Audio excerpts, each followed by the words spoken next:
fake sneeze to get someone to move?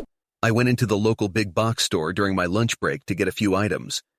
There was a woman with a shopping cart faced in the opposite direction. She was stopped looking at some things on the shelf. I stopped to look at some things on a nearby shelf. She starts going, chew, chew, chew, very loudly. Maybe a sneeze, a cough. Sounded kind of fake to me. I move away from her because of whatever nonsense it is that she's doing. Her friend who was with her told her, bless you. When I went around the aisle, I heard her tell her friend, I wasn't really sneezing. I just wanted to make that guy move because he was blocking what I want to look at. Seriously?